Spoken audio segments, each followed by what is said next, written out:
Hello. Oh, hello, hello, hello. Can you hear me? Yeah, perfectly. Perfect. That's So it says we are already live on YouTube. Is that yes. We true? are live. We are live on YouTube.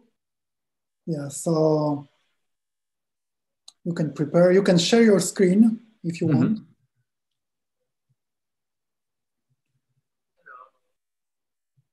Yeah, so this is the presentation. Oh,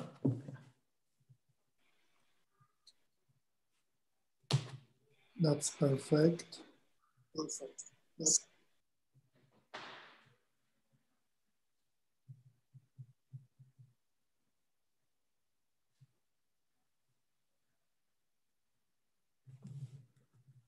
perhaps just for my karma. Yeah. Yeah, no.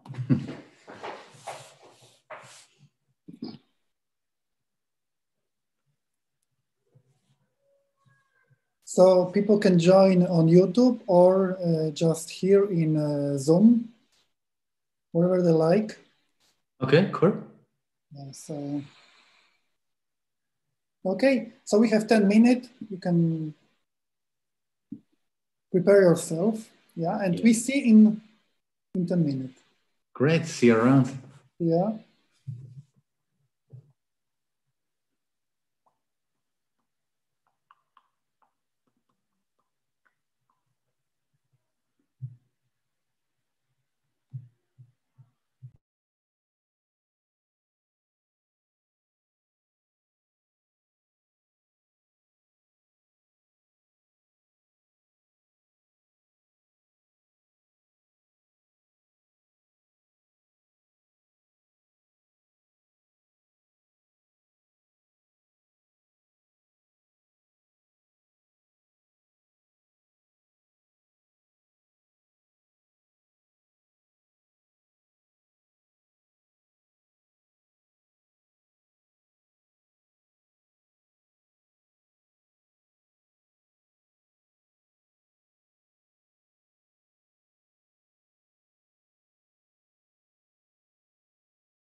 Okay, so good morning, everyone.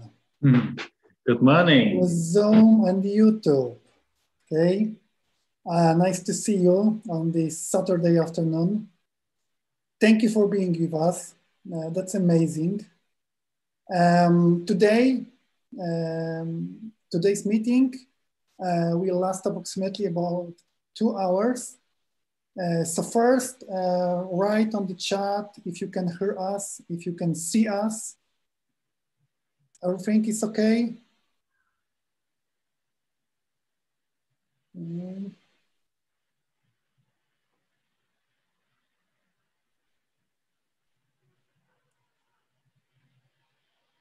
We have now 30 people on YouTube and 15 people on Zoom.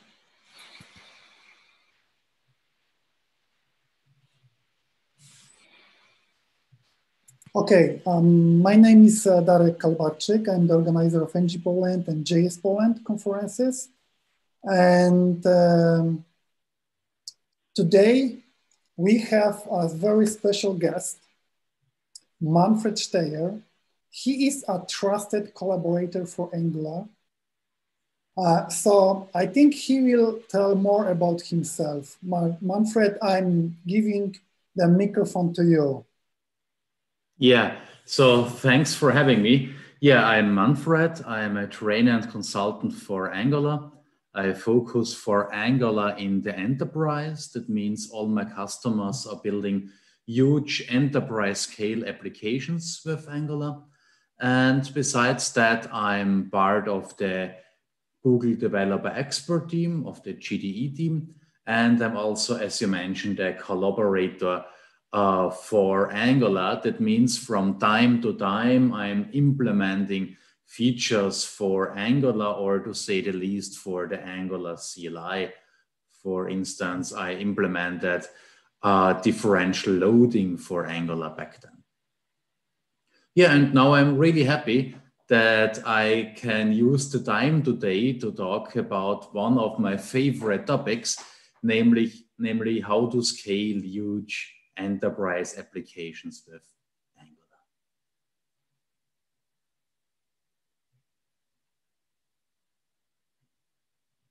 So, Tarek, do you want to say anything else, or shall we just get started?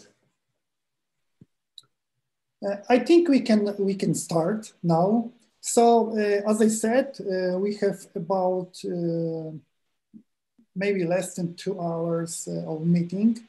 So first we start with this portion of knowledge, and then we will talk about some special course we have for you.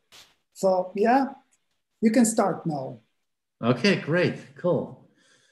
So when I prepared for this, a video game came in mind.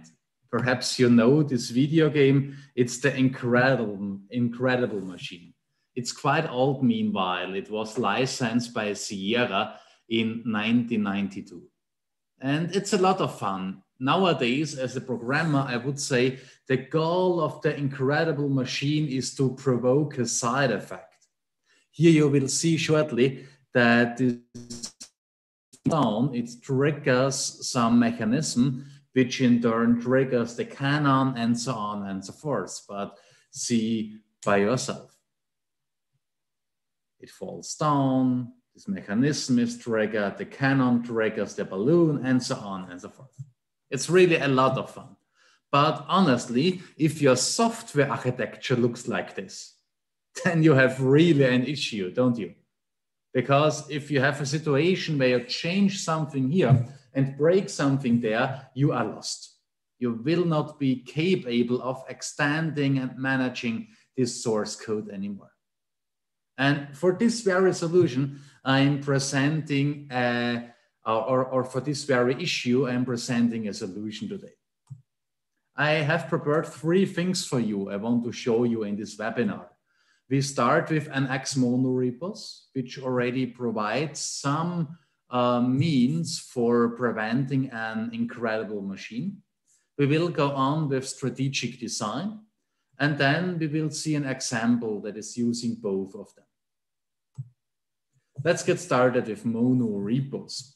Perhaps you know it, a monorepo is nothing special. It is just a huge folder structure that is checked into a source code repo, and this folder structure is subdivided into several subprojects. Those subprojects could be applications that can be executed, or they could be libraries that are reused within your applications. Here in this example, we see, for instance, 3 applications. Manfred, we have some problem because we see the first slide only and the start window. Oh, I see. Yeah. Yeah. So in this case, my nice metaphor with the incredible machine did not work, I guess. Yeah, not work. So we can start again. This here is the incredible machine. And yeah, look here, it's really funny. And it's even more funny if you can see it, because there is a side effect. One thing triggers another thing, which is in turn triggering another thing, and so on and so forth. And yeah, as mentioned before, a nice game, but if your software architecture looks like this, you really have an issue. And to prevent this, I will present several things today. We will talk about NX monorepos, we will talk about strategic design, we will see an example that shows all of this here in the context of a fully blown application. Okay, and I would say let's get started with NX monorepos. As mentioned before, a monorepo is just a big repository, a big folder that is subdivided into several subprojects. For instance, here, this all is about booking flights. We have a boarding section, we have a booking section, and we have a luggage section. Also, when it comes to the libraries, we have a folder for libraries used by boarding, we have a folder for libraries used by booking, and we have a folder for luggage libraries. Also, we have shared libraries that are used everywhere within each and every applications. Authentication, of course, and the locker itself is used everywhere. That means at the end of the day, you have here a very nice mechanism to subdivide your product into tiny pieces. That means you can easily decrease the complexity of your overall system. And this comes with a lot of further advantages. One of those advantages is, for instance, this node modules folder. Not that it exists, I mean, it exists every time, but that it exists just once. We have just one version of this node modules folder here. That means we have just one version of Angular, one version of Bootstrap, one version of NGRX. And that's nice, because just imagine we had several versions of Angular in here. Let's say we have Angular 10 here and Angular 12 there. And then we try to compile everything together. I guarantee you all hell would break loose. So it's for sure quite a good idea to stick with one version. If this is not possible, sticking with one version, I have also some approaches for you. This goes in the direction of micro frontend, which is, by the way, a whole different topic. At the end of the day, this monorepo approach comes with all those advantages, namely, as mentioned before, everyone uses the latest version, especially the latest versions of your own libraries. You check in your library, you merge it against the main branch, and immediately everyone on the team will use your newest version.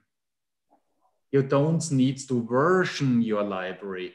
You don't need to increase the version number. You don't need to call npm publish. The consumers don't need to call npm install. No, just merge it against the main branch and you are fine.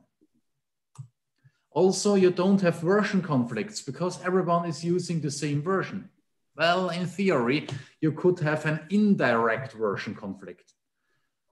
This indirect version conflict occurs if you use two libraries that use different versions of a third library.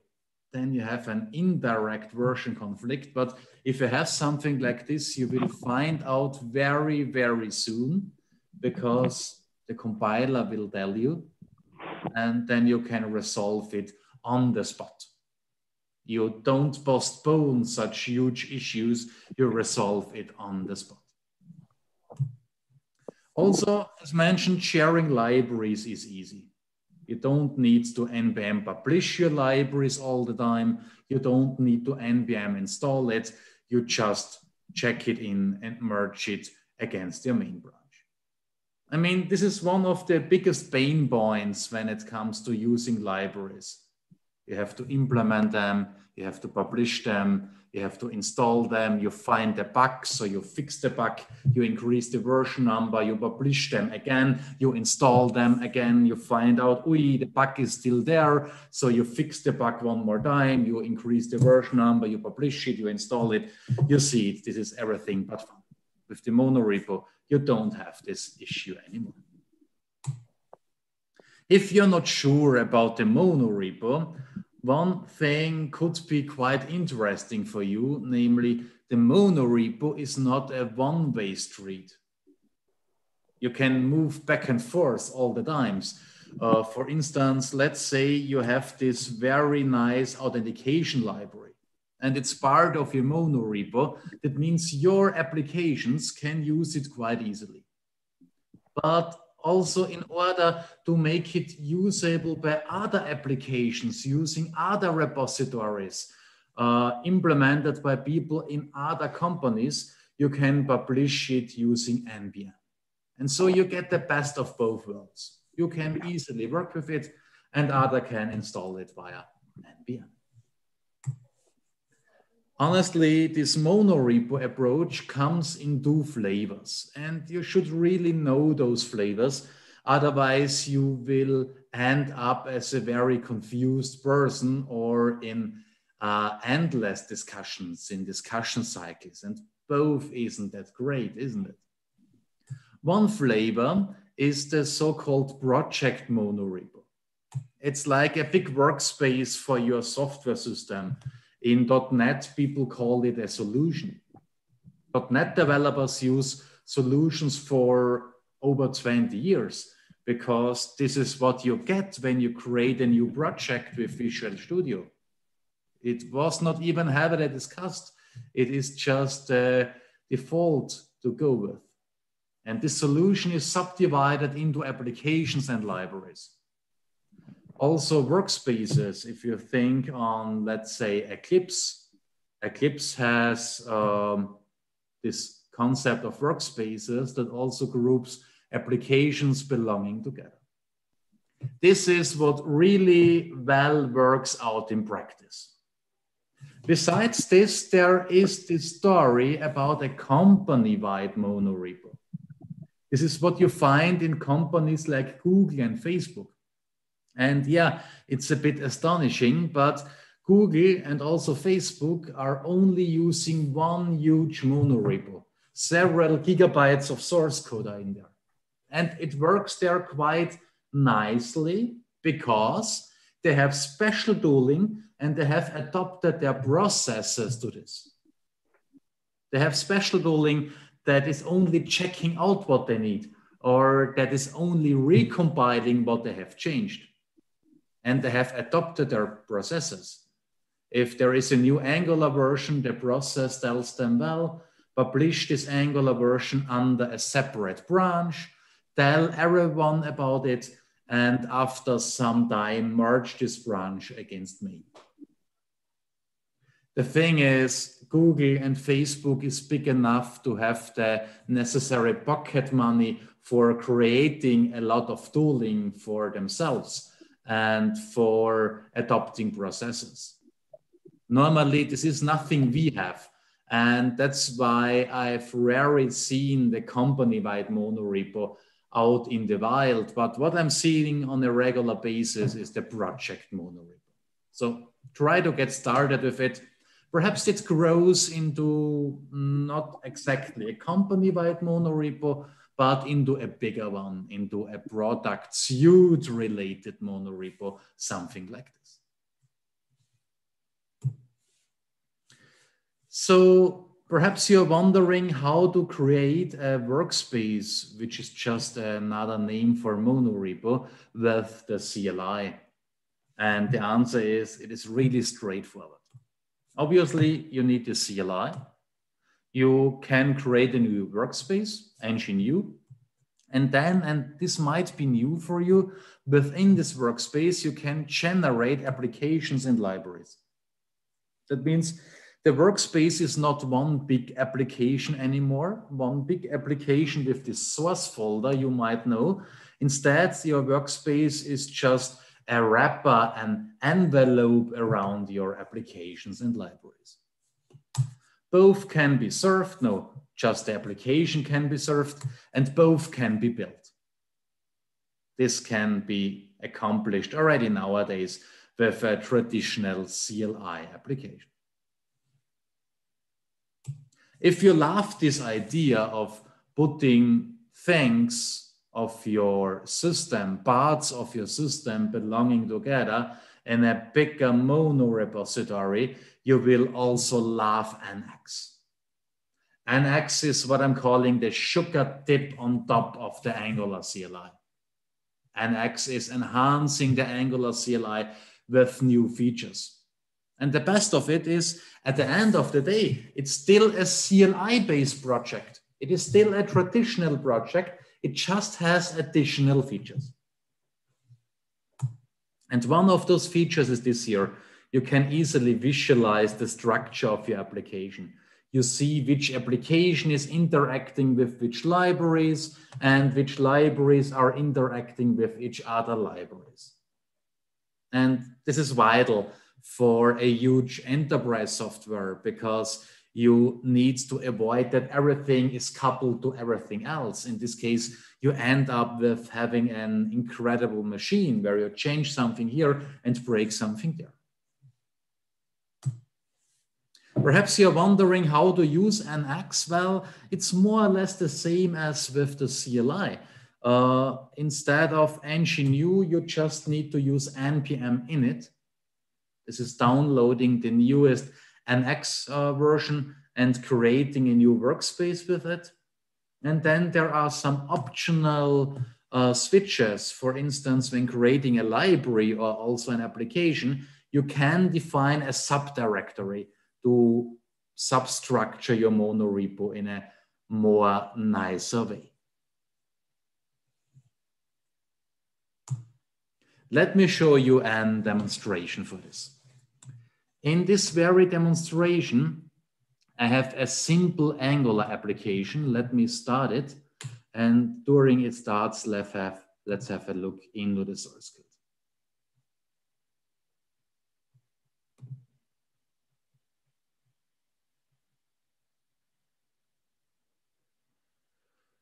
Where is it gone?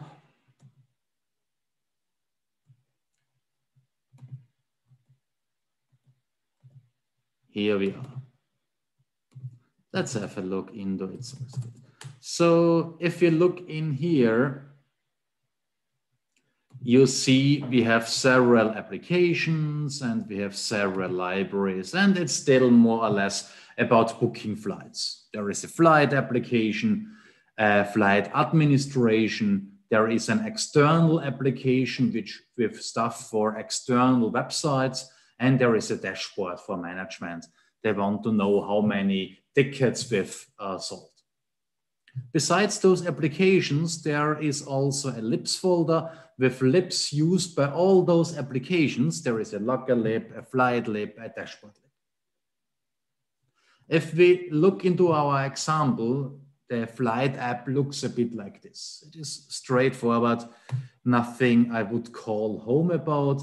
It gives me the opportunity to search for flights, and hopefully I can also find some flights. Searching is nice, you know, finding is nicer, and here, hey, I'm getting some flights displayed.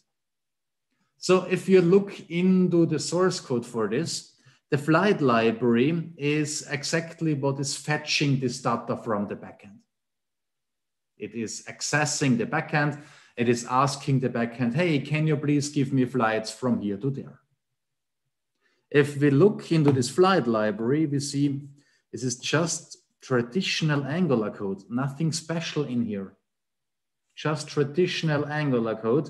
For instance, here we have a flight service. You could also have components, pipes, and so on.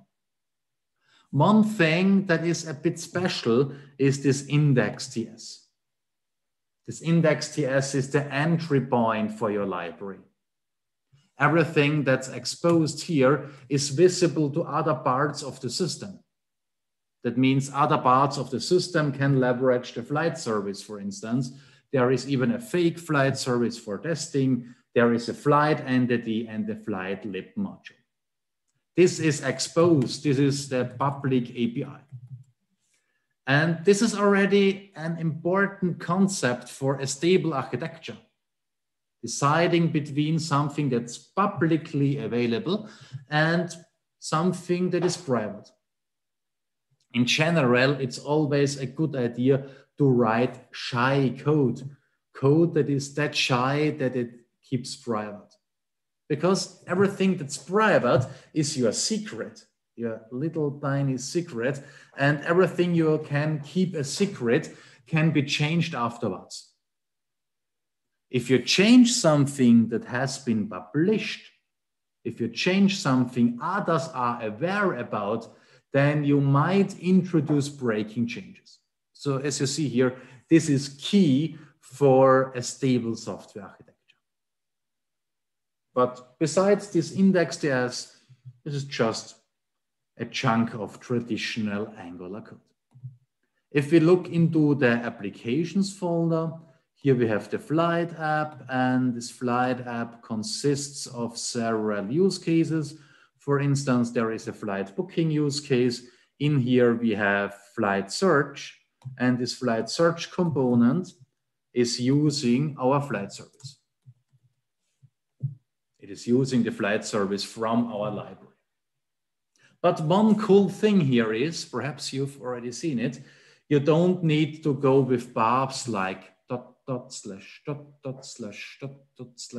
I always call this the Vienna waltzer style. No, here you just go with a nicely mapped name. This name looks a bit like a traditional NPM package, but it isn't. It is just a mapped name. And so you don't need to know exactly where this library is stored on your hard disk.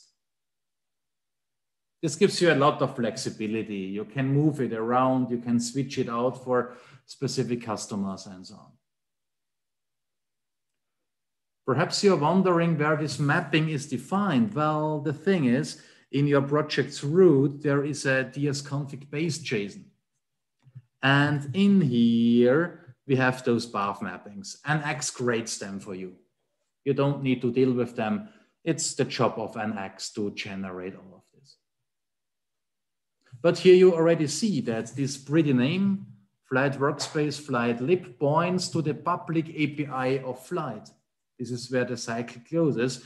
This shows why this name leads just to things that are exposed via our public API. Of course, you can also choose to npm publish this, but if you only need it within your monorepo, you don't need to publish it. Just go with this mapping and let's keep everything inside of the repo. As mentioned, this gives you a lot of flexibility. You can move your source code around, or you could say, well, there is a special implementation for customer A because customer A gave me some little tiny sheets of paper with nice pictures on it and numbers. I really love it. And that's why they get their own implementation of this flight. Okay, now let's also have one look into a really cool concept of NX. Let's go to the console and let's run the dependency graph.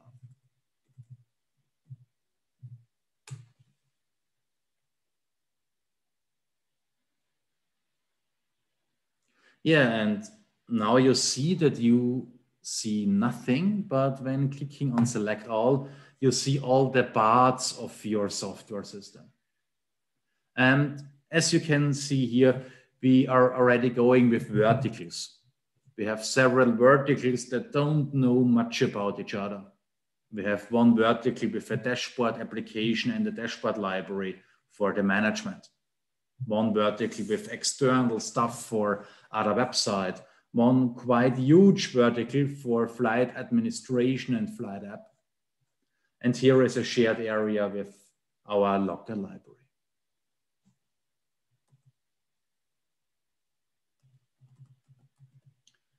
Okay, cool. That's pretty nice because this allows us to reduce the overall complexity, also to reduce coupling by splitting everything into tiny individual parts. However, one big question that arises now is how to cut the application into pieces. Because now we know that we can do it with a repository, a monorepo, but we don't know where to put in the knife, where to draw the line. And this is something we get an answer for when we look into strategic design. Strategic design comes out of the world of domain-driven design, which is quite old. I think domain-driven design was invented about 20 years ago in 2003, and it's very popular. People are still using it nowadays. The book that was written back then is still a bestseller. I mean, how cool is that? Try to write a book that is 20 years later still a bestseller, especially if this book is about software development. I think not everyone achieves this goal. And if you look into this book, into this concept of domain-driven design, you find a lot of smart ideas, but at the end of the day, all those ideas are grouped into two disciplines. One discipline is called strategic design. It is more about decomposing a huge system into tiny parts. And the other discipline is called tactical design, which is more about design patterns and practices. Factories, repositories, and so on. Because the former one is more about architecture, I will stick with strategic design. And if you ask me what is strategic design doing, I would say, well, basically it tries to avoid this very situation here. A situation where everything is intermingled with everything else. If you have a situation like this, you cannot easily change a thing anymore. In this case, you change something here and break something there, which is a lot, but it is not nice. It leads to software that cannot be maintained anymore. It leads to software where everyone is having a hard night and not a lot of sleep before going into work and changing this piece of software. So somehow we need to prevent this very situation. And for preventing it, domain-driven design tells us to not write a huge system that is capable of everything. We should not write a huge flight system, no. Instead, we should write several tiny systems like a booking system, a check-in system, luggage, and boarding. And now there is one rule, namely the less these parts know about each other, the better it is. In a perfect world, they don't know a thing about each other, because in this case, you can change one domain without breaking another one. I know, it's not always possible, but you should really try hard to decouple those domains. By the way, with terms of domain-driven design, those subsystems are called subdomains. This is the official term. Perhaps you're wondering how to identify subdomains. And for this, I have an answer for you might not like. Because the case is, In order to identify subdomains, you need to know your business processes. Only if you know them, you can find out where to draw the line in order to get several domains that don't need to know much about each other. This is quite unusual because a lot of architects don't deal that much with business requirements. They deal a lot with frameworks and libraries and with how to make those frameworks and libraries play together. But normally they don't deal that much with business requirements. Here you have to, because otherwise it's difficult to find out about your subdomains. Well, if you look here, you could have a look at the main entities of your process steps. I know each and every process is using a lot of entities, but very often one entity is in the middle of everything. For instance, here, when it comes to book a flight, the ticket that shall be booked is in the middle. If it comes to check in passenger, the passenger itself or themselves are in the middle of this process step. Checking in luggage is all about luggage, right? Boarding a plane is about the plane and you, and picking up luggage is one more time all about exactly luggage. So this is one indicator for the borders between your domains, just one indicator. Besides, there are several other indicators. For instance, you could look out for bigger events where the current flow is handed over to someone else, where the current flow is picked up a bit later. This for sure happens here. After you've booked your flight, the flight is sent to accounting, everything is hopefully done automatically. And when you want to check in yourself and your luggage, then the process goes on. That's why this here could be seen as such a fundamental event. You are handing over to some other bigger sub-process. Perhaps here we have another fundamental event. When we are in the security area, we have done everything we need to do to be part of the plane. And after landing, we would also see perhaps an own important event, because after landing, it's just about picking up the luggage and leaving the airport. This is another indicator. A third indicator is your organizational structure and the roles within it. For instance, booking flights is about the travel agency or about yourself. If you book the flight by yourself on the web, here we are talking about the check-in agent. Here we are talking about the boarding agent. And here we are talking one more time about you. So according to those heuristics, you can have several domain cuts. You could say, okay, let's go with the official role. Or let's say with the, let's say with the role. In this case, we could find out that the boarding agent is the same person as the check-in agent. And in this case, it looks a bit like this. One domain, first domain, second domain. So with main entities, we could group this here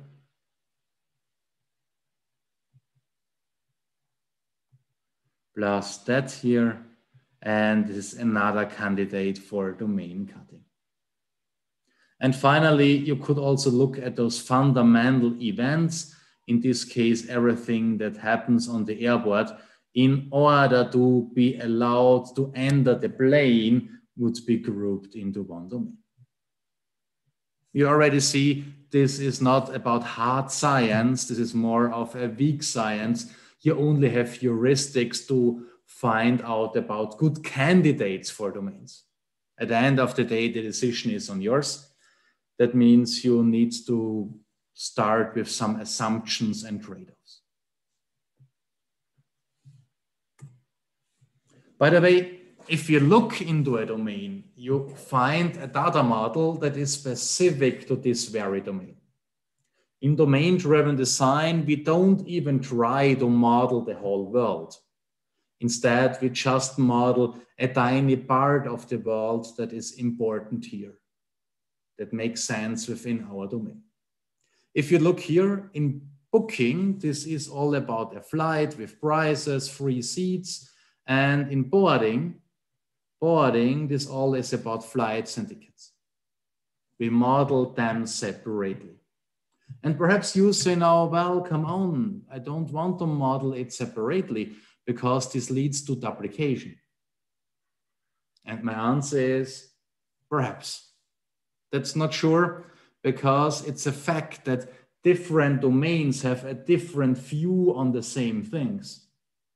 Here within booking, we might have a different view to flight than within boarding. When it comes to booking, we need a lot of data because somehow we need to do our decision which flight to take. Here, when it comes to boarding, we just need some key data about the flight so that we know which person is allowed to enter which plane. Different views, and that's why it's very likely not a redundancy. The thing is also, sharing code is cool, but every time you share code, you create a contract for it. And contracts cannot be changed afterwards that easily. Changing contracts afterwards is always an issue, because another term for a contract that has been changed afterwards is breaking change. You're right. That's why we should avoid it. Well, with terms of domain-driven design, the thought border around such a domain is called the bounded context. And a data model only makes sense within a bounded context. It does not make sense outside, because if we use the flight outside of booking, we have another view on the flight. We need different information about the flight and so on. Also, within such a model, we should use a general language, a language that is also used by our customers. This prevents misunderstandings. If your customers call it flight too. If your customers call it transport opportunity, then call it transport opportunity too. It's not a good idea to find your own terms, because that means you need to translate them into your language from the general purpose view to what you want to have in your application. Okay. So if you have found out about your domains, then you need to write down your domains and think on how those domains interact with each other. And here perhaps we find out that everyone is using booking. Boarding is using booking, luggage is using booking, check-in is using booking. They need to know about the booked flights, don't they? And so we could give each and every domain full access to booking, which is, by the way, not that smart, isn't it? Because if everyone has full access, then we cannot easily change a thing here in anymore. Then a change here might break all the other domains. And this is something we wanted to prevent with domain-driven design, especially with strategic design. We wanted to prevent an incredible machine.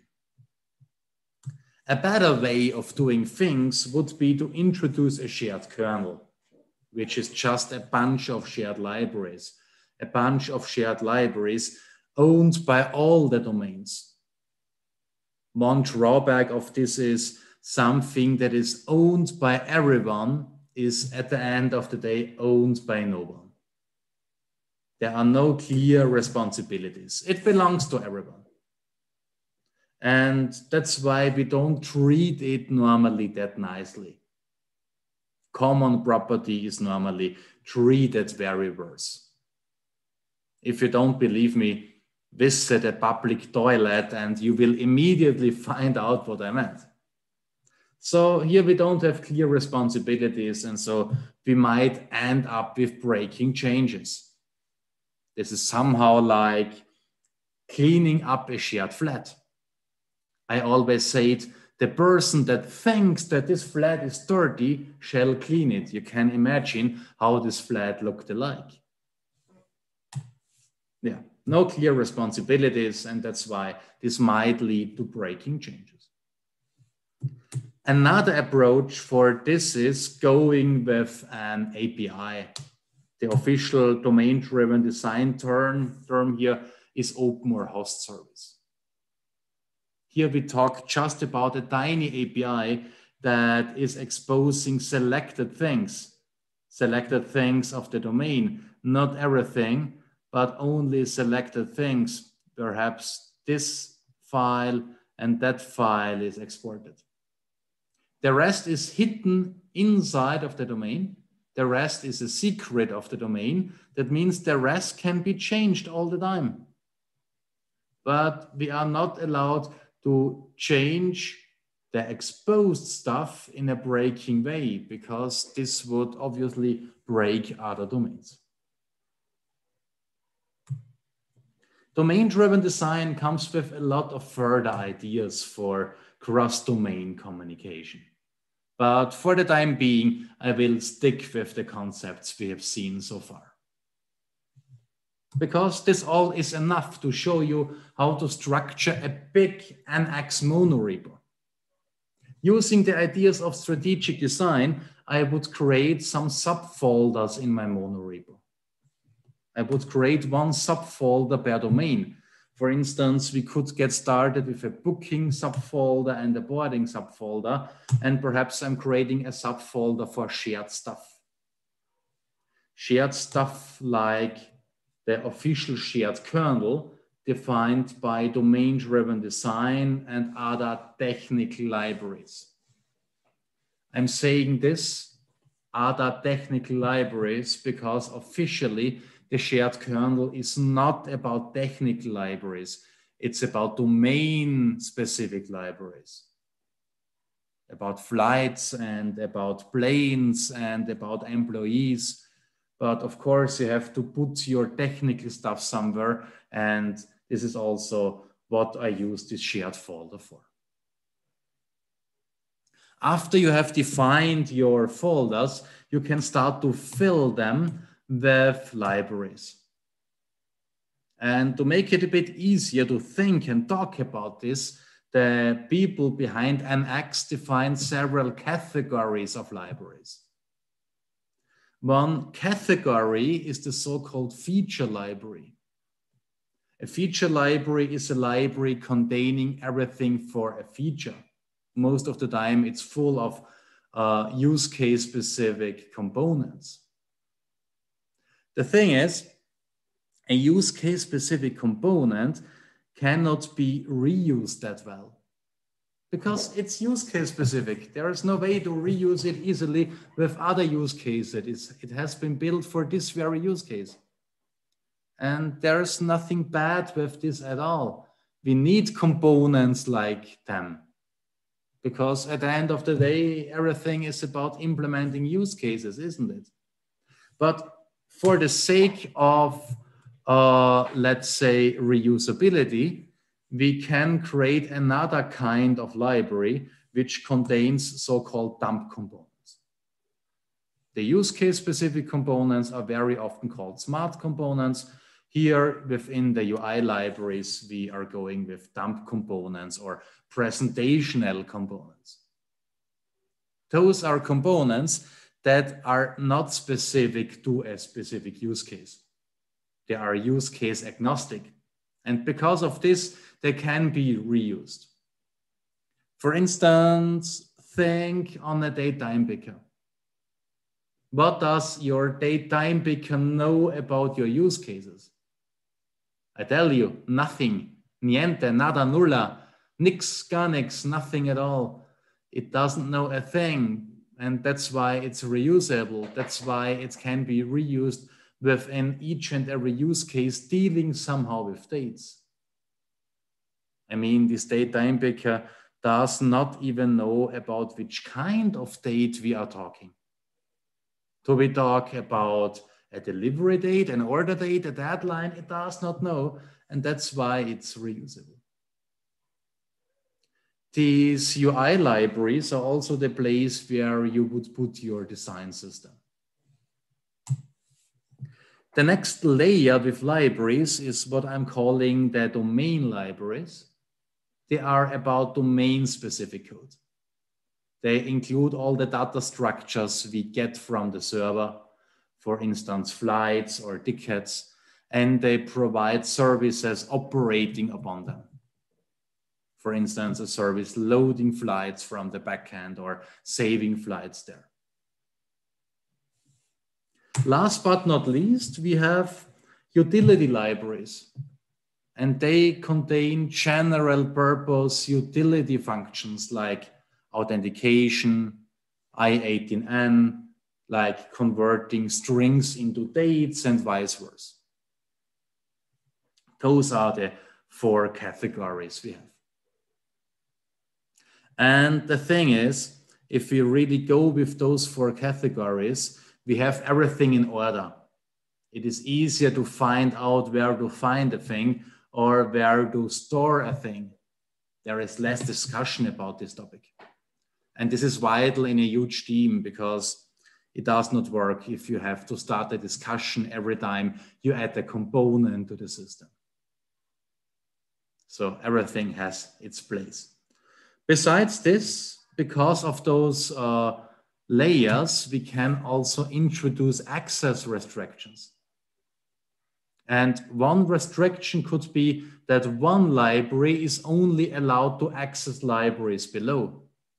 So in this case, we could say feature is only allowed to access libraries below, like UI libraries, domain libraries, utility libraries. Domain itself is only allowed to access utility.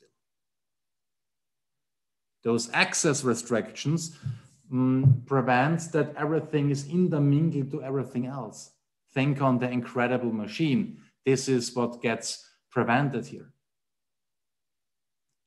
Those access restrictions regarding our layers are nice, but these ones here are even nicer because they are about restricting the access between domains.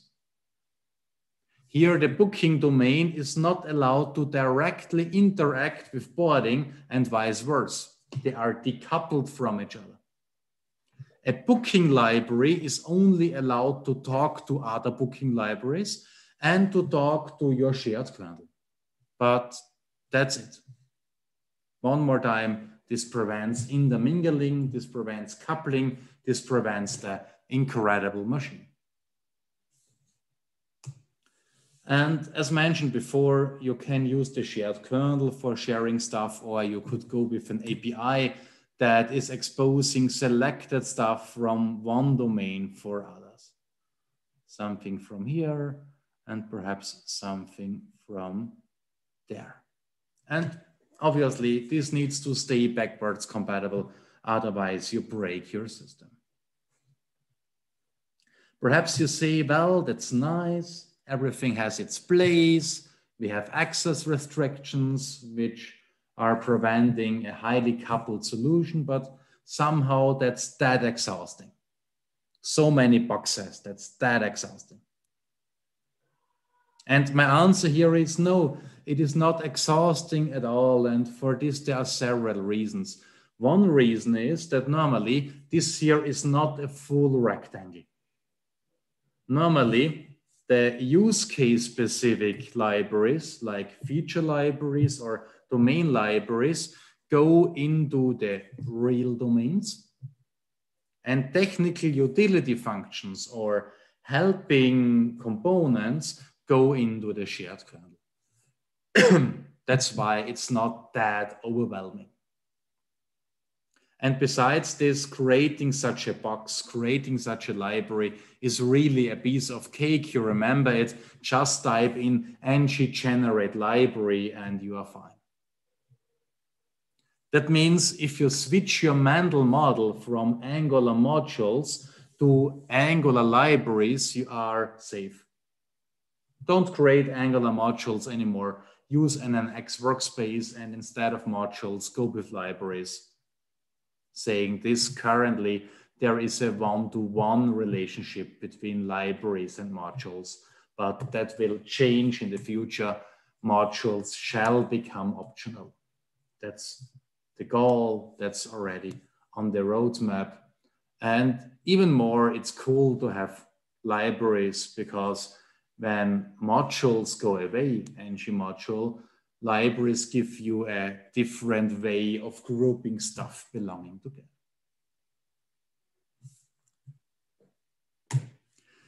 Okay, so normally you also subdivide your domain into several parts. Normally you subdivide it into an application layer and domain model and an infrastructure layer. Those three terms come from the world of domain-driven design. We have similar concepts in the world of Angular. Perhaps we have different names for them, but the concepts are the same.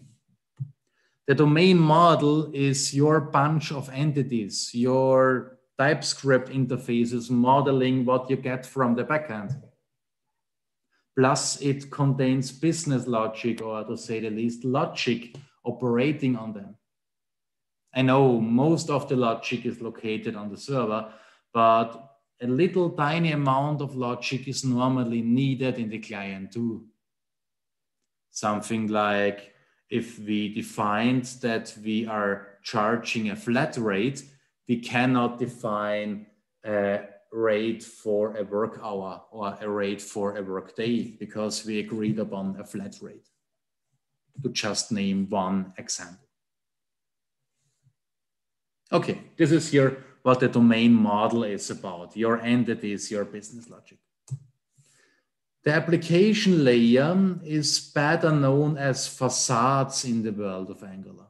Facades are quite famous nowadays, and they are just a way to bundle your access paths. So let's assume we have a smart component here. And let's assume this smart component wants to use our library. And for this, it needs some parts of the domain model and some parts of the infrastructure model. Without a facade, the smart component needs to know about all of them. With a facade, the smart component only needs to know the facade, and the facade knows how to delegate to the domain-specific stuff. So this here would be the facade, which is per use case. So each and every use case, each and every feature gets a facade of its own. And now it's the task of the facade to orchestrate everything in here. Perhaps I could have an arrow. Yeah. To orchestrate everything in here in order to accomplish our goal.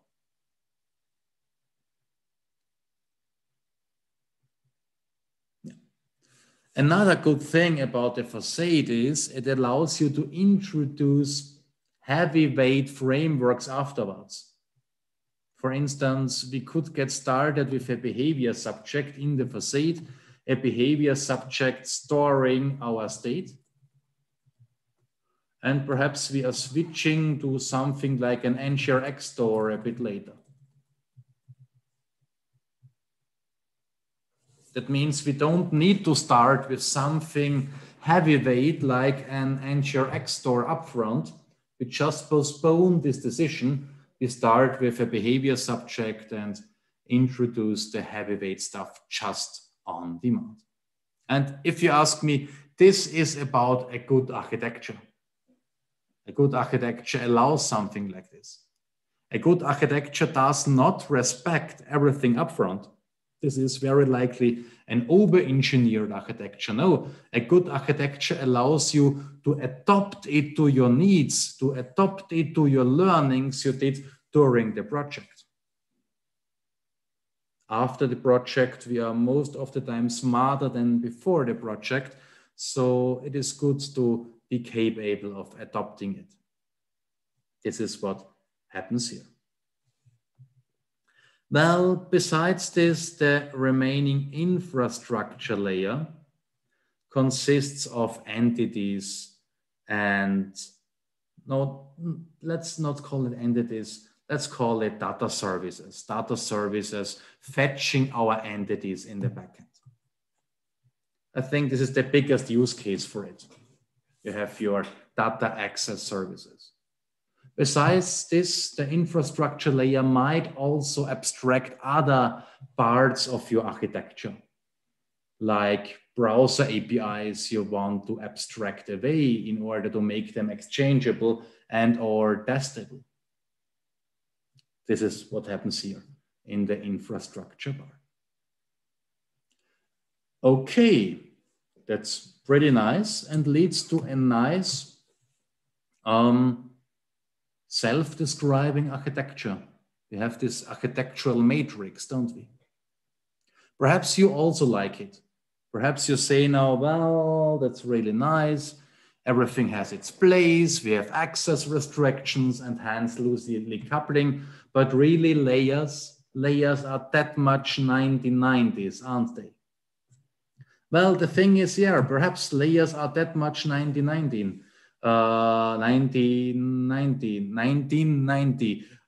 but they do their job.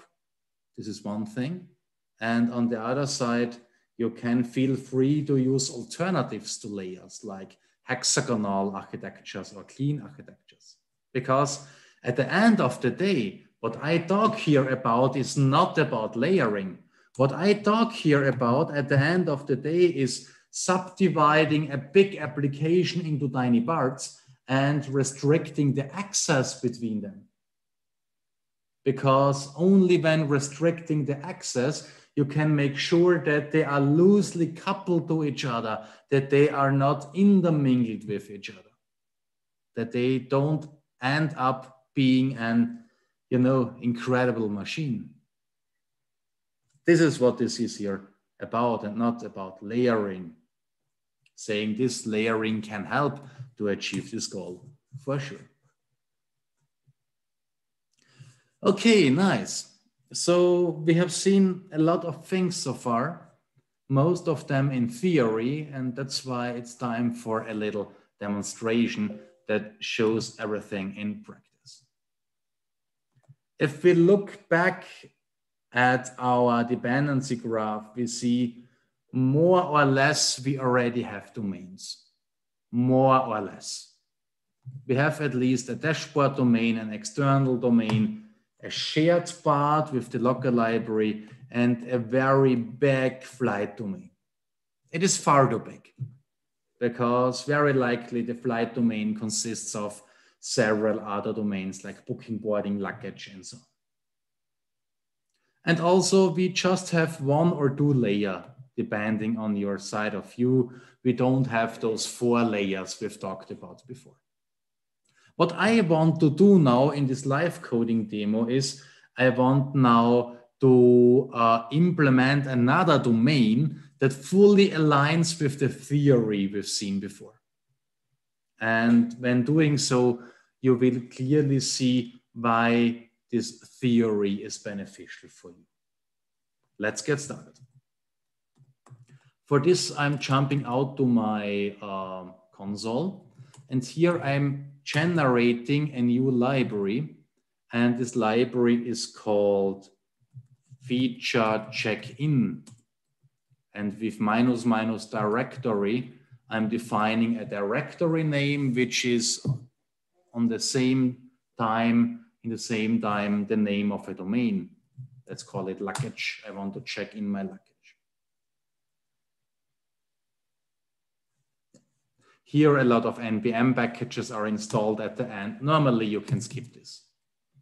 Also, let's go with a second feature for luggage. Let's call it feature report loss. And then I need some domain logic for luggage. You know, domain logic with your entities and your data access services and so on. And yeah, this is generated with this command. When we now look into our IDE, we see our solution is already quite nicely structured. We have a luggage folder for our domain. And this domain consists of several libraries. And just by looking at the name, you see to which layer those libraries belong to. In this case, either domain or feature. And now we could do the rest by hand. We could introduce access restrictions.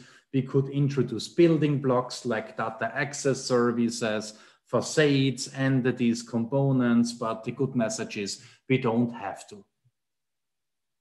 We don't have to because I've already written a code generator doing exactly this. To show you how to use this code generator, I do a git reset. Let's get rid of everything we've done so far. And let's do a git clean. And now let's install a package that is called Angular Architects DDD. DDD, like, you know, domain-driven design. Yeah, and when ng adding it, it already extends our ESLint RC JSON. By the way, it also works with TSLint, but you know, TSLint has been deprecated. That's why, if possible, it uses ESLint. Here, it just introduced some access restrictions that prevents that each and every library can access each and every other library. When we have installed that, we can say, hey, buddy, please generate a domain for me. And let's call the domain luggage. And by the way, add an own application for it. This is not a prerequisite. We don't need one application per domain. But if you like to have one application per domain, you can do it. In this case, you are going more in the direction of micro frontends. Okay, so here you see a lot of stuff has been generated. For instance, we've got our library, we've got an application, also ESLint JSON was extended one more time by some access rules, preventing that everyone can access the luggage domain. We got some entries in an JSON that is managing all the libraries and so on and so forth. Okay, let's do the same for a feature. Let's do the same for a feature. Let's call the feature check-in. And it's about the domain luggage. And the entity I want to generate is also called luggage. Now, a library of its own is generated for this feature. And as you will see shortly, this library already got a feature component. It is already wired up with the domain library. And the domain library for this very feature. So if we look here into the source code, we see in luggage domain that we now have a facade for checking in. This is what the smart component is using. We have an entity luggage and we have a data access service for luggage. By the way, the data access service you see it here is just a skeleton. But this is better than nothing because you can already use it to prototype and to show that everything works end to end. from the application to the feature to the domain layer in this simple case. And this already has a lot of value if you ask me. Yeah, here we have the feature library that is already wired up with the domain library. Let's do the same with another feature. Let's call it report loss. Perhaps I'm at the airport of destination and my luggage is still in the airport of departure, or at some island out there where we lost the luggage. This is where we need the use case report loss, and the entity here is a loss report.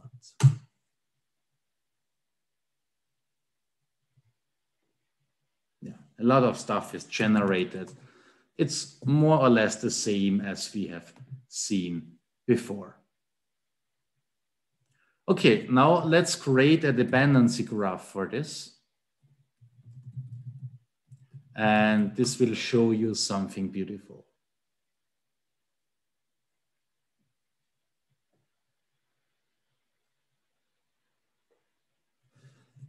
This shows you our vertical, which is about luggage. We have one application, 2 features. Normally you have more features, and a domain library.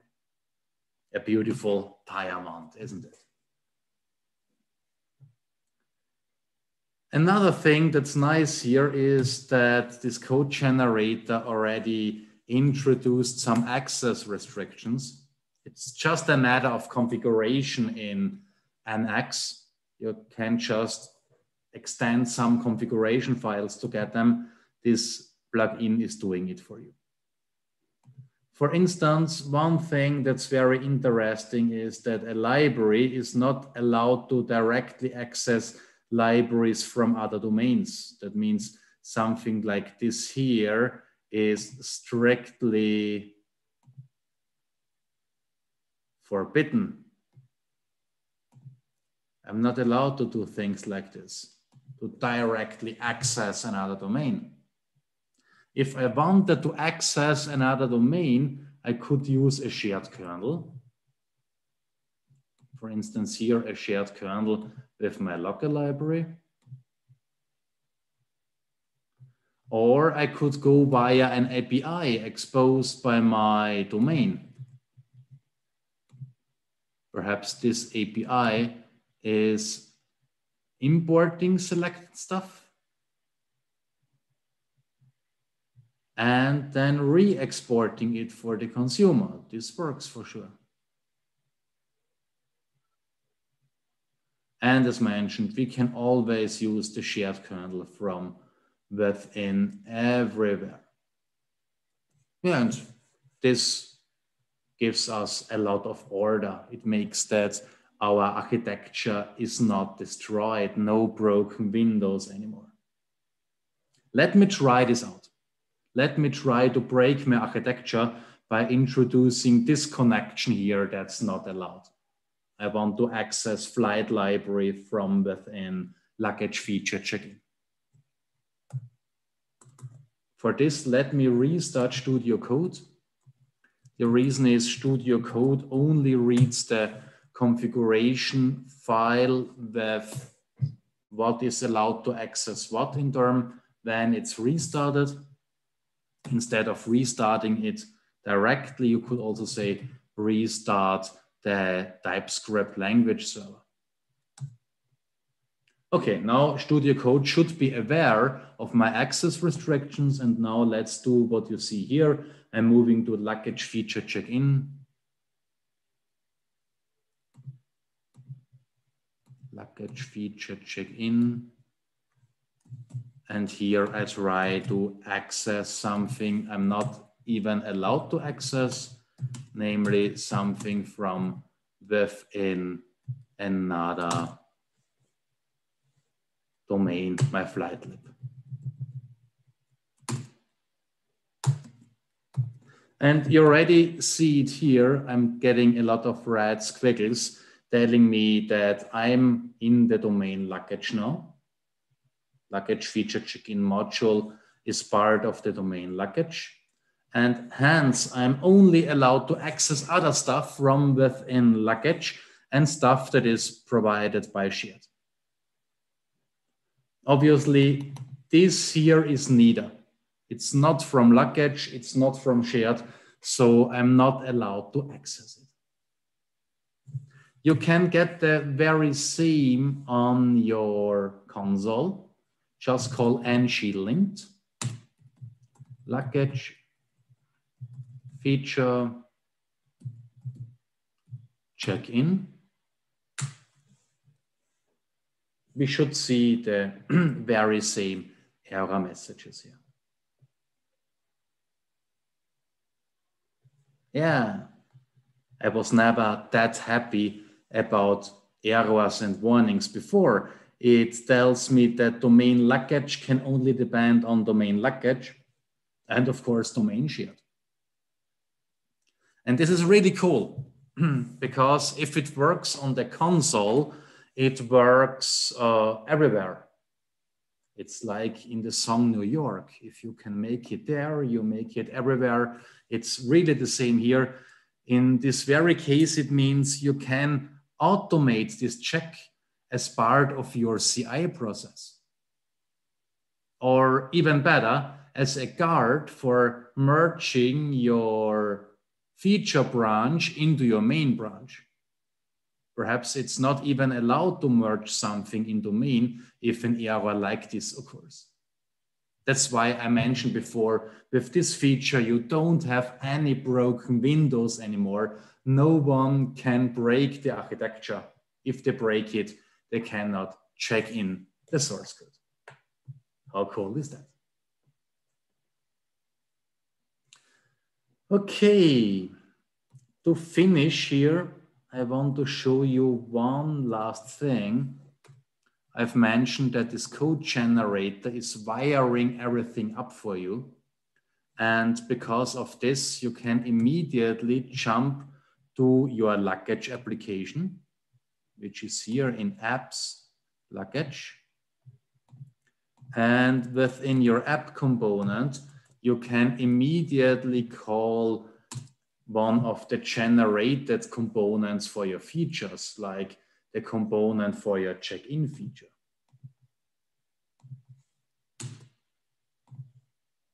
No? Let's retry it.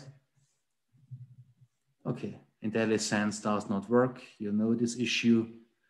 So let's go here and let's check the selector, luggage check-in. Yeah, it's that easy. On the other side, I'm always feeling naked without code completion. Yeah, and this should work because, as mentioned, everything is here wired up. So let's call it ng-serve luggage -o.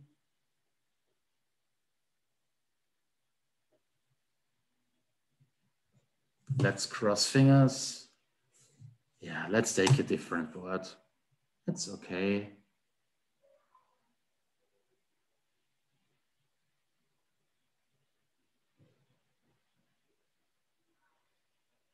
And here it is.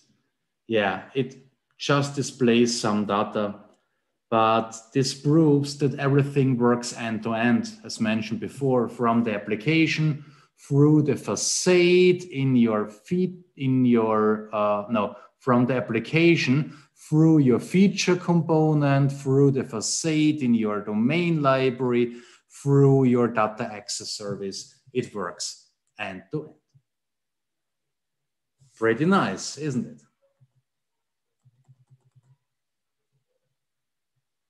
Sometimes people tell me, yeah, this is really nice, but honestly, Manfred, you type that much at your console. Is this really necessary? And the answer is no.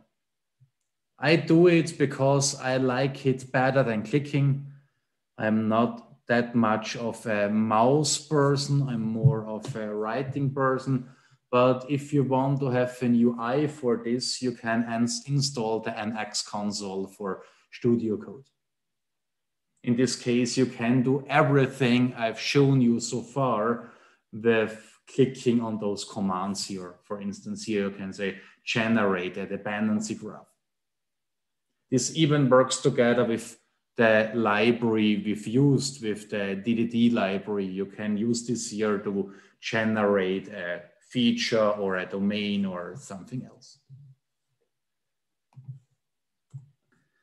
Okay, so let me sum up. What did we see today?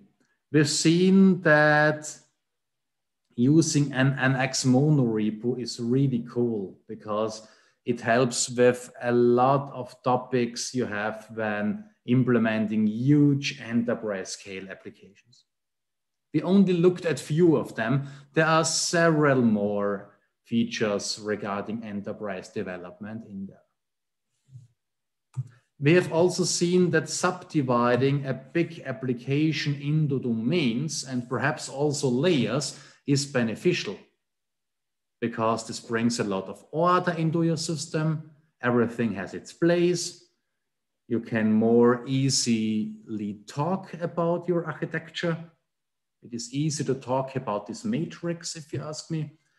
Plus, you can introduce access restrictions. Access restrictions preventing that everything is intermingled with everything else. You can even use community plugins like mine, like my DDD plugin for tasks like this. But what's even better is you can fork them because everything is open source nowadays, and you can adjust them to your needs. I have customers that are generating CRUD forms with an extended version of this. Or I have customers that make sure that the generated components already align with the corporate identity. They have some special things in their design system, and those things are now baked into their very own code generator. Saves you a lot of time. And there is one last thing I really want you to remember, namely, make sure that your application does not look like this. Make sure your architecture does not become an incredible machine. The game is really nice, yeah, look at this, hey, bang. But honestly, if your architecture looks like this, you are really lost. Prevent it. Cool, so thanks for having me. Feel free to ask any questions now before we go on to the last part of the today's. Maybe Manfred, maybe we can talk now before we start the Q&A session. Maybe we can talk a little bit about the course, video course, and then we do the Q&A session. What do you think about that? Yeah, it's a good idea. It's a good idea. Okay, so please open the angularmaster.dev website.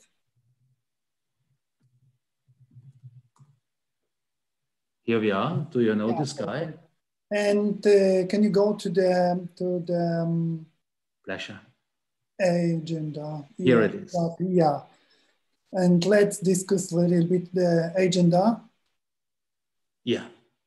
So the thing is, what we did, Darek and my lesser self, we created a video course with this very topic, for building enterprise scale applications with Angular. And this video course contains a lot of different topics that are important there. For instance, you see it, there is one topic in there that is about strategic design. And this is what we've talked about today. Besides this, there are several additional topics like visualizing your architecture or categorizing your libraries. You even learn how to publish your libraries if you really want to share them with other people using other monorepos.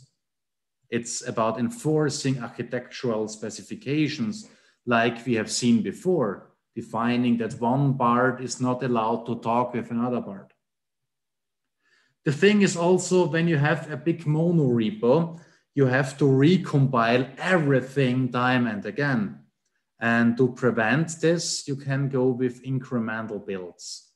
Incremental builds means that NX can find out what really changed, and only the changed libraries are recompiled.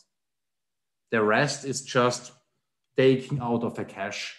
And this is really cool because this cache can be shared with your colleagues and with your build process. That means nothing needs to be compiled more than once in your whole team. And this speeds up everything. This gives you a fantastic performance. Yeah, we are talking about a local file system cache and a distributed cache for your whole team and your CI/CD process. Then we are coming to cutting edge features, namely module federation, which is quite a new topic. Module federation allows you to load separately developed and published micro frontends. And this is something you need when going with a micro frontend architecture, because micro frontends are all about loading something at runtime that was not known at compile time. This allows us to work individually on specific parts of our application. And this is necessary if you have several teams that want to work in an autarkic way without influencing each other. We talk about integration in Angular and in the Angular CLI, the integration of module federation, which is, as mentioned before, quite a new hot topic. It was released in October last year. And if you ask me, it's really a game changer for micro frontends. We talk about dynamic federation. We talk about sharing dependencies. Let's say we have 10 micro frontends. They have been separately compiled. All of them need Angular. Do we need to load Angular 10 times? The answer is hopefully not. Hopefully we can load Angular just once and share it across our 10 micro frontends at runtime. This might lead to version conflicts. For this, there are also several strategies, and somehow we need to establish a communication between our micro frontends. In some cases, you even need to mix and match different frameworks, components from different frameworks. For instance, a customer of mine bought another bank. So you can imagine it's a customer with some money. They are just buying banks. And some of the bought banks are using React, and some of them are using Angular. And somehow they need to bring the source code together. That's why they are sharing widgets via web components, where Angular elements is your friend. And saying this all needs to be combined somehow with module federation and the other ideas we've talked here about. Yeah, this is what this workshop is about. Okay, so what we're doing, Manfred, I have a few questions. Mm-hmm. What is the difference between this video course and the online course, like a 2-day online course, or you did a lot of courses? Yeah, that's true. Online and on-site. What is the difference between this video program and some 2-day, like a 2-day online course?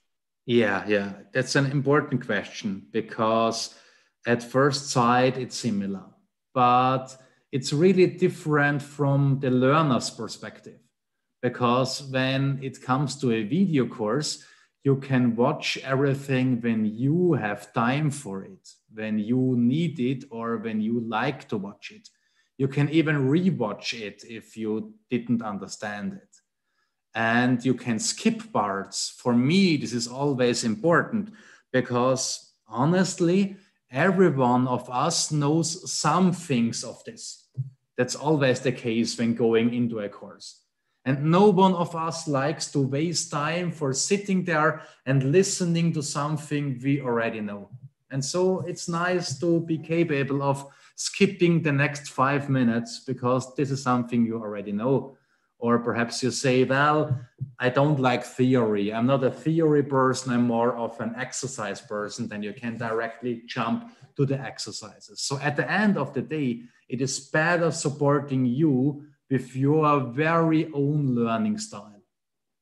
And it gives you a lot of flexibility. On the other side, people are telling us, well, if this is just a video course, it is like YouTube. When I have a question, I can ask no one. And to prevent this, we are doing something that's special. We have 3 or 4 evenings where we meet using Zoom, like today, and we are using this just for answering questions. We are calling this our office hours. We are just answering questions there. That means this is interactive. You can collect your questions, bring them there. You can get them answered. This assures that the times where we are doing symmetric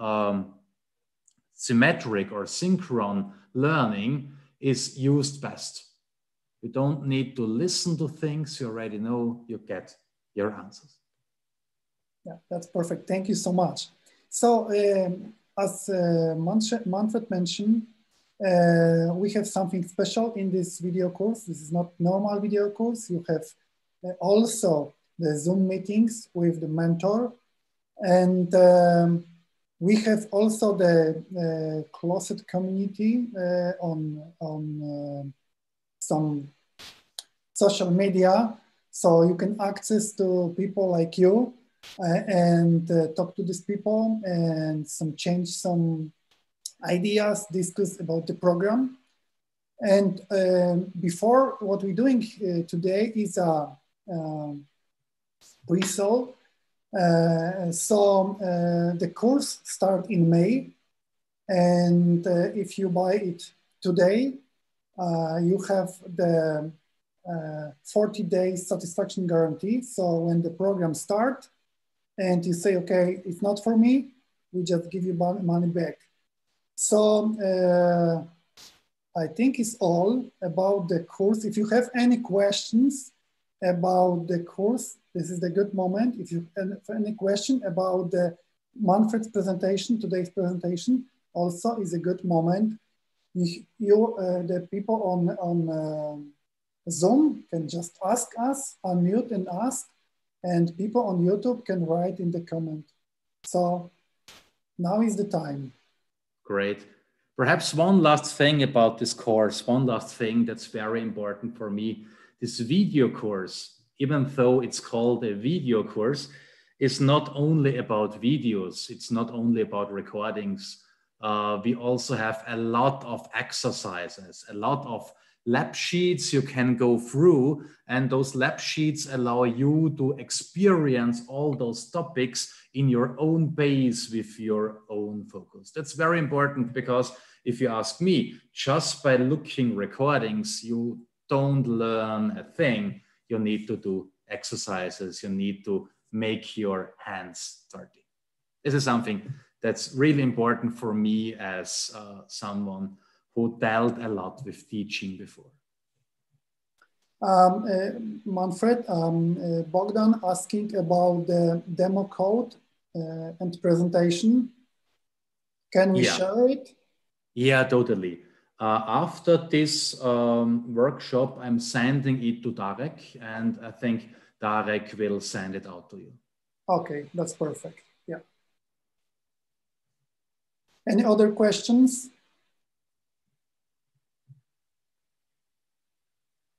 Just let me look the...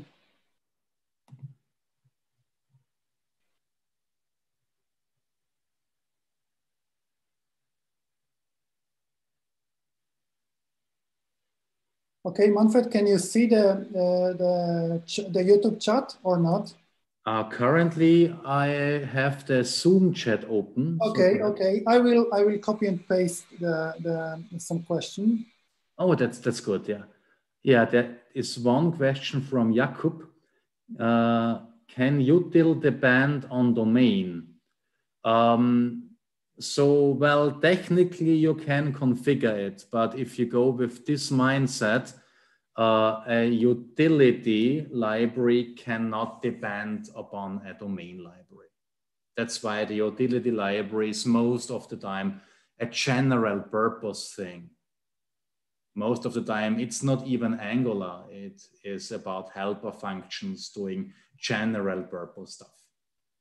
If you really need to wire it up with, let's say, with domain logic, you can go with dependency injection. This is in general the trick of doing this, not only in Angular, also in other platforms. That means you can have a feature that is getting hold of this by dependency injection, and that is getting hold of that by dependency injection, and then wire it up accordingly. This is something that would work if you need to drive against the one way.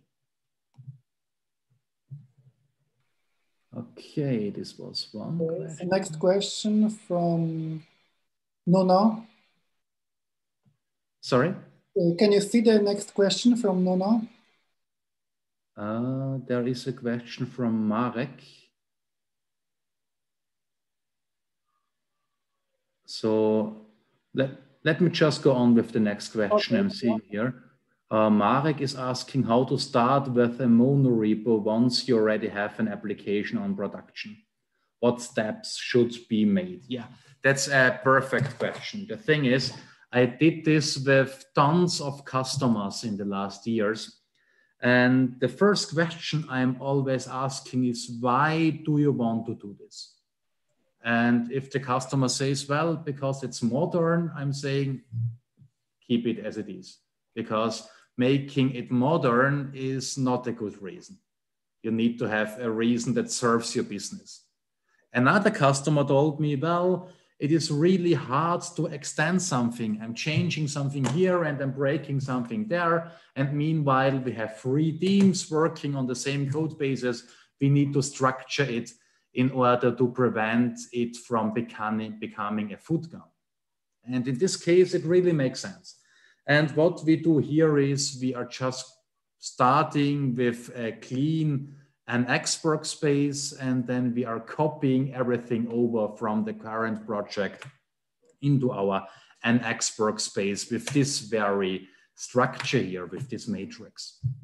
And this is where the 80-20 principle hits you very hard. Because the 80-20%, the first 80% of this are very simple. In the first 80%, you just copy source code over to your nicely structured folder structure. But in the last 20%, you will discover cycles and other issues. I'm always calling it the sins of your past. And that's why you need to refactor your application in this remaining 20%, which is quite an effort, or can be quite an effort, but it's beneficial if you need to maintain your application in long term. In this case, it really pays off to get rid of your sins. But it's nothing you would do in one afternoon. So let's say reserve a part of a sprint for it, several days or 1 week in most cases. Do you have link to your demo code? Yeah, we will ship it. For how many times the course can be accessed if acquired? So perhaps this is a question for Darius, because Darius is the manager here. Yeah, I'm just a worker, you know. It's a lifetime access. Mm-hmm. And if they buy a license, is this license only for one person? For one person, yeah. Okay. Mm-hmm. That means if several persons need it, we need several licenses. Buy this course for your company for more than 5 people, just contact us and we prepare for you some special offer. Oh yeah, that's a good idea. Yeah. Contact Darek for company licenses. This makes a lot of sense.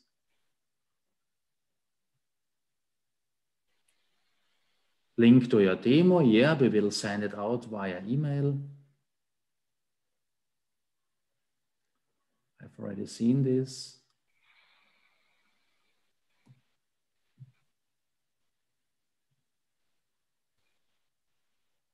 Yeah, this is also a good question. So do we use real world source code in this course, or do we use example source code? So one principle I'm really following since I'm a teacher is try to understand something in the small and understand it's good enough to be capable of applying it in the large. And that's why we start with an example that is as simple as possible. It is as simple as possible, but as big as needed to show all the concepts. If you want to have a look at the real world application, I also have something for you, because I helped some people doing open source projects with this style. For instance, there is quite a huge Corona application in Germany. And this application, it is not the official one, but this application is open source. And because it's open source, I can show you the source code.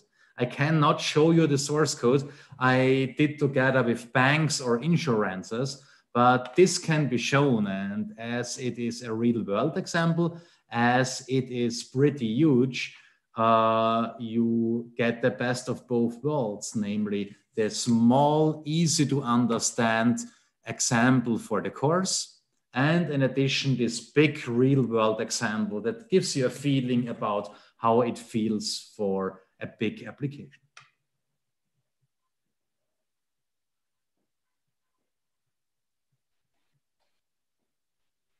Yeah, so another question is it better to have one big package JSON or several tiny package JSONs? So the thing is, when going with a monorepo, you only have one big package JSON, namely this here. And this needs to be maintained somehow. This also guarantees that you only have one version of Angular. Perhaps you've seen it, there are also local package JSONs. For instance, for my luggage library. And let's go down to the libraries. Luggage feature something. There is another package JSON. And the thing is, normally this is not needed. Especially if you go with a monorepo, you don't need this package JSON, just ignore it. The thing is, if you want to publish the library using NPM so that people that are not using your monorepo can access it, you need to maintain this file in addition. Currently, there is no automation for this. But I think if you really want to automate this, it's not that difficult, because somehow it's all about dealing with sets. You have the set of dependencies in your big package JSON, and you have all the imports in your library. And by creating the intersection, you can find out what to copy over from the big package JSON into this local one here. So it can be done if you really want to do this in an automatic way. In the examples I know, when they need to export it using NPM, which involves versioning and so on, then they do it by hand. But the good message is very likely if you stick with one huge monorepo, you don't need it because you don't want to expose stuff via NPM. I mean, you always need to look at your use cases to find out what's the best solution for you. That's why in this workshop video course, we also have office hours. We can discuss it there. What is your solution for the navigation of app composed from several smaller apps? This kind of component almost always needs to know, yeah, that's true. I think I know what you are referring to. Yeah, we will also touch this in the course. But to put a long story short, you have your app over there. Here would be your app. And now you have two possible options. One option is the app directly knows all the features in all the domains, which is coupling the app quite heavily to specifics of the domains. Another option would be to have an app that is talking with a shell library. Shell.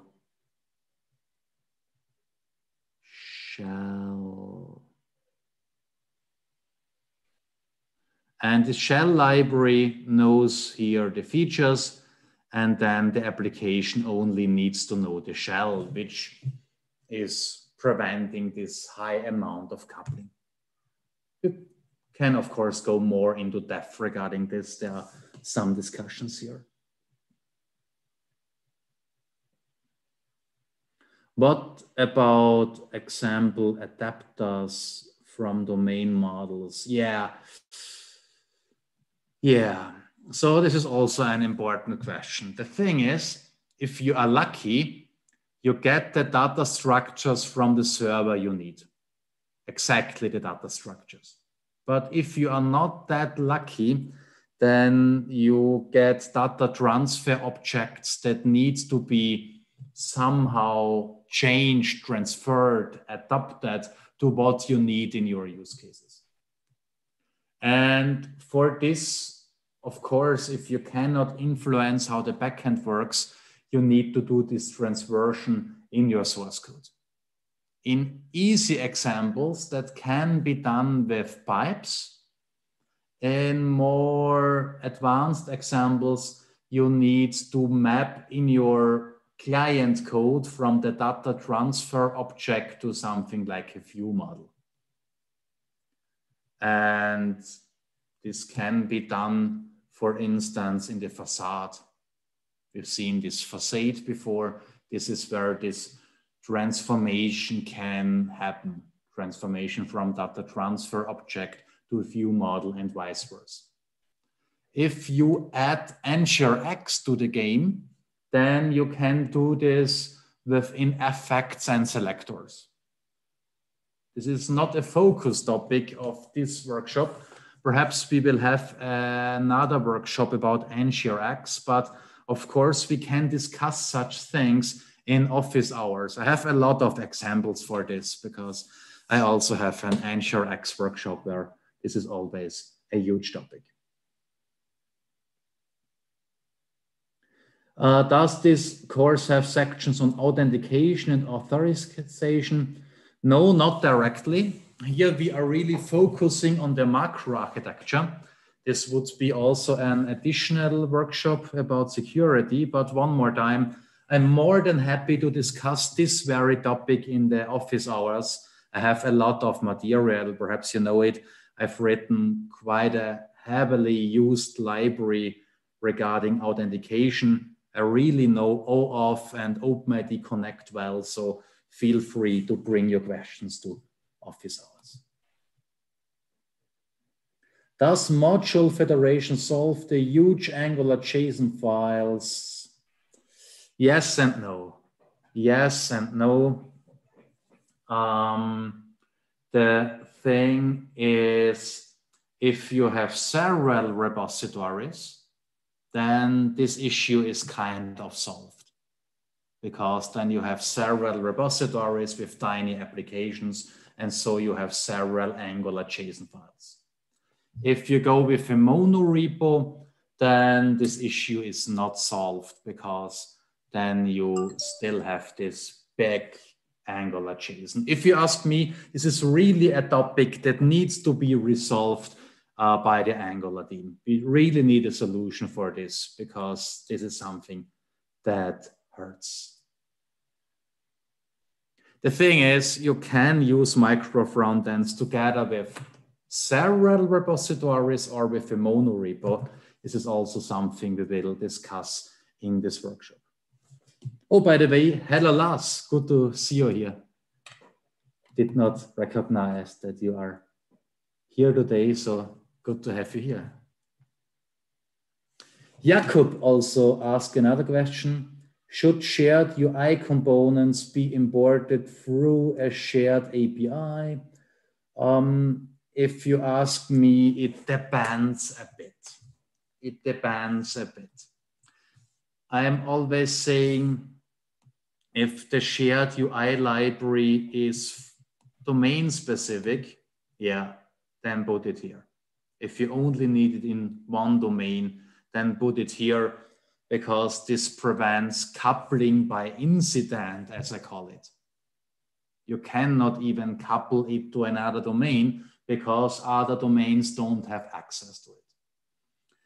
If we speak about general purpose UI libraries, like UI libraries implementing your design system, your data grid and your drop-down field and so on, then put it there, because in this case, chances are high that we need this in several places. I mean, a typical drop-down field is used quite heavily, in my opinion. So yeah, put it there.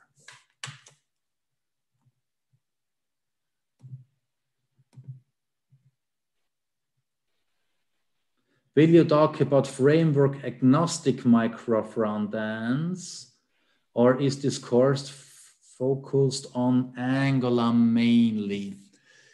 So the thing is, I can give you material for framework agnostic stuff.